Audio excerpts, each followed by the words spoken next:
श्री शिवाय नमस्तुभ्यम। हर हर महादेव। 16 जून दिन बहुत विशेष है। सोमवार का दिन है और हमारे गुरुजी पंडित प्रदीप मिश्रा जी का जन्मदिन भी है।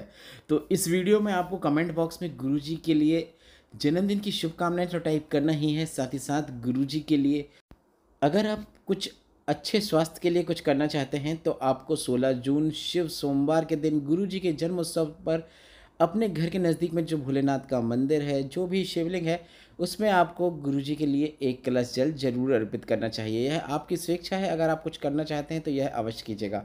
इस वीडियो में हम आपको 16 जून शिव सोमवार के दिन कौन कौन से उपाय आपको करना है उसकी जानकारी देने वाले हैं। वीडियो बहुत उपयोगी है, अंत तक देखिएगा। दोनों उपाय काफ़ी अच्छे उपाय हैं जो कि आप अपनी मनोकामना पूर्ति, धन प्राप्ति, लक्ष्मी प्राप्ति, कर्ज मुक्ति, व्यापार वृद्धि, नौकरी प्राप्ति, शीघ्र विवाह और जीवन में उन्नति प्राप्त करने के लिए आप कर सकते हैं। सबसे पहले आपको सुबह उठकर भोलेनाथ के मंदिर में जाकर एक कलश जल शिवलिंग पे अर्पित करना है। इसके बाद दोपहर के समय मतलब 12 बजे के बाद आपको बेलपत्र के वृक्ष के नीचे जाना है। एक चावल का दाना बेलपत्र के वृक्ष के नीचे जड़ के पास अर्पित करना है और इसके बाद उस वृक्ष की आपको 7 परिक्रमा करना है। पूरा उपाय करते समय आपको श्री शिवाय नमस्तुभ्यम या फिर हर हर महादेव का नाम स्मरण करना है। अगर बेलपत्र के वृक्ष के नीचे गोल घूम के परिक्रमा नहीं कर सकते, शिवलिंग रखा है या पीछे दीवार है, तो आप अपने स्थान पर गोल घूमते हुए भी आंशिक परिक्रमा कर सकते हैं।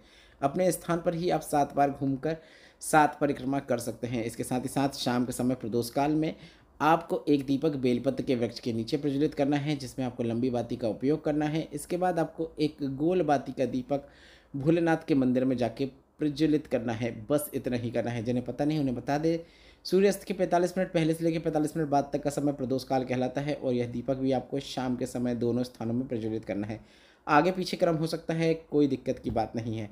बस दीपक आपको प्रदोष काल में करना है। अगर और आपको प्रदोष काल नहीं पता है तो आपको समय बता दें, 6:30 बजे से लेकर 9 बजे के बीच में आपको यह दीपक प्रज्वलित करना है। बस इतना ही करना है और कुछ आपको करने की आवश्यकता नहीं है। ऐसा करने से जीवन में आपको उन्नति देखने को मिलती है। परिवार के सभी सदस्यों के अटके हुए कार्य पूर्ण होते हैं और वे जीवन में आगे ही बढ़ते चले जाते हैं। यह एक ऐसा उपाय है जिसे आपको रोज करने की आवश्यकता नहीं है। अगर आप यह उपाय सप्ताह में एक बार या फिर महीने में 1 या 2 बार या फिर 6 महीने में 1 बार या फिर साल में 1 बार भी करते हैं तो पूरे वर्ष भर आपको इसका लाभ देखने को मिलता है। यह सोमवार का नियम है जिसे गुरुजी ने सभी से अपनाने को कहा है। बढ़ते हैं अगले विशेष उपाय की ओर, जो काफ़ी अच्छा सोमवार का मनोकामना पूर्ति उपाय है। इस उपाय को करने के लिए आपको 5 बेलपत्र की आवश्यकता होगी, 1 कलश जल की आवश्यकता होगी। 5 बेलपत्र को लेकर आपको भोलेनाथ के मंदिर में पहुंच जाना है। 5 अलग अलग स्थानों पर आपको बेलपत्र अर्पित करना है। 5 अलग अलग स्थानों पर जब आप बेलपत्र अर्पित करेंगे तो 1 कलश का ही जल थोड़ी सी मात्रा में आपको उस स्थान पर भी अर्पित करना है। यह करने के बाद आपको श्री शिवाय नमस्तुभ्यम बोलते हुए अपनी मनोकामना करना है। वह मनोकामना शीघ्र पूर्ण होती है। पहली बेलपत्र आपको गणेश भगवान के स्थान पर अर्पित करना है। इसके बाद वहाँ पर भी आपको थोड़ा सा जल अर्पित कर देना है।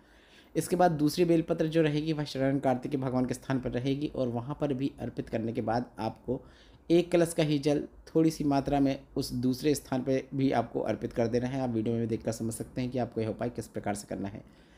इसके बाद तीसरी बेलपत्र आपको शिवलिंग में माता सुख सुंदरी के स्थान पर अर्पित करना है। यहाँ पर भी बेलपत्र अर्पित करें। इसके बाद उसी बेलपत्र के ऊपर थोड़ा सा जल 1 कलश का ही अर्पित करें। एक ही कलश का जल बार बार अर्पित करना है। इसके बाद चौथी बेलपत्र को आपको शिवलिंग में माता पार्वती के हस्तकमल शिवलिंग के कटी भाग पर अर्पित करना है और इसके बाद यहाँ पर अर्पित करने के बाद यहाँ पर भी कलश का थोड़ा सा जल आपको अर्पित कर देना है।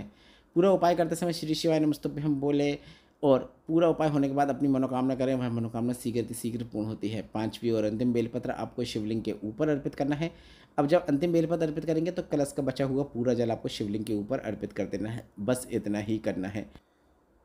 इसके बाद आप अपनी मनोकामना कर सकते हैं। जो भी मनोकामना हो वह 3 माह के अंदर निश्चित पूर्ण हो जाती है। अब आपको हमने पहले ही जैसा बताया था कि 16 जून का दिन बहुत विशेष है। गुरुजी पंडित प्रदीप मिश्रा जी का जन्मदिन है और गुरुजी के जन्मदिन के अवसर पर आपको गुरुजी के लिए कुछ बन सके तो आपको शिवलिंग पे 1 कलश जल उनके लिए अर्पित करना है और कमेंट बॉक्स में गुरुजी के लिए जन्मदिन की शुभकामनाएं रुकनी नहीं चाहिए। कमेंट बॉक्स में गुरुजी के लिए जन्मदिन की शुभकामनाएं अवश्य टाइप करें। वीडियो उपयोगी लगा है तो वीडियो को लाइक करें और ज़्यादा से ज़्यादा लोगों के साथ शेयर करें। श्री शिवाय नमस्तुभ्यम। हर हर महादेव।